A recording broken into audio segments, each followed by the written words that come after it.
Hello friend, good morning. তোমরা কেমন আছো? আশা করছি তোমাদের সবাই ভালো আছো। আমিও ভালো আছি। আমার চ্যানেলে স্বাগত। তো ভাবছো হয়তো সকাল সকাল কাকে দেখাচ্ছি, আর কেউ নাই, এটা হলো তুফান, যে আমার ছোট ননদের ছোট ছেলে। তো হ্যাঁ, আমরা আজকে কালকে তুফানদের বাড়িতে এসেছি। তো রাতে আর কোনো ভিডিও করিনি, ও ঘুমিয়ে পড়েছিল। তো এর মধ্যে ওদের এখানে যেহেতু শীতলা মন্দিরে শীতলা পুজো হচ্ছে, তো ওখানে মাইকিং হচ্ছে। আমি যেহেতু ভয়েস দিচ্ছি, তো তখন হঠাৎ করে ভয়েসের সঙ্গে সঙ্গে ছোটো হয়ে গেল। তো আমি আবার ভয়েস বন্ধ করে দিয়ে আবার অপেক্ষা করছি।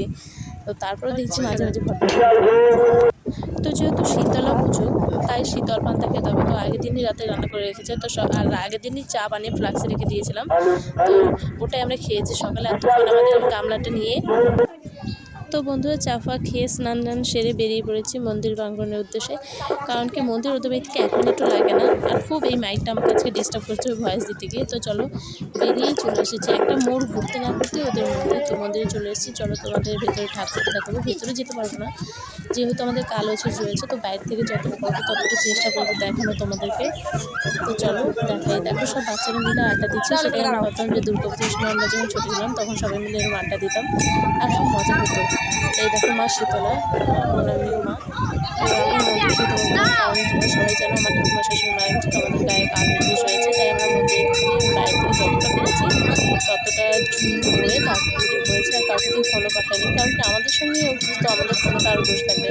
আর যেহেতু শুনেছি খুব জাগ্রত, তাই আমরা আর কোনো রিস্ক নিইনি। আর যেহেতু আমার ননদের বাড়িতে আমার ননদের ছেলে উপলক্ষেই পুজোটা দেওয়া হচ্ছিলো আমাদের দিয়ে, যার জন্য আমি আর কিছু চাইনি যে অসুবিধা হোক। আর এটা আমার ননদের চায়ের মেয়ে, ও আবার আমার কাছে আজকে সেজেছে। তো সাজটা কেমন হচ্ছে তোমরা প্লিজ কমেন্টে জানিও। আমি নিজেই সাজতে জানি না, ও তবু আমার কাছে বায়না ধরেছিল সাজবে, তাই সাজিয়ে দিলাম। তো তোমাদের দাদা ভাই আর আমার নন্দা জামাই দুজনেই দাঁড়িয়ে বসে গল্প করছিল। আর আমার ননদ ভেতরে ছিল, সব পুজোর যোগযন্ত্র আরও অনেকেই মিলে করছিল। আর ওর নাম হলো, ওর নামেই এই পুজোটা দেওয়া হচ্ছে। তো চলো, ভিডিওটা যতটা পারবো ততটা দেখাবো। আর ওই দেখো আমার ননদ এমন সেজেছে যেন বিয়ে বাড়িতে এসেছে। বিয়ে বাড়িতে জল সইতে যাবে বা গায়ে হলুদের আগে একটা বড় সাজার হয় না, সেই সাজটা ও দিয়েছে। আর যেহেতু পুজো বাড়ি, তাই লাল হলুদ শাড়ি চলে। তো যেন বিয়ে বাড়িতে গায়ে হলুদে দিচ্ছে, তো এরকম বলা যায় না। আমি একটা সাদা একটা সুতির শাড়ি পরে নিয়েছি, ব্যাস।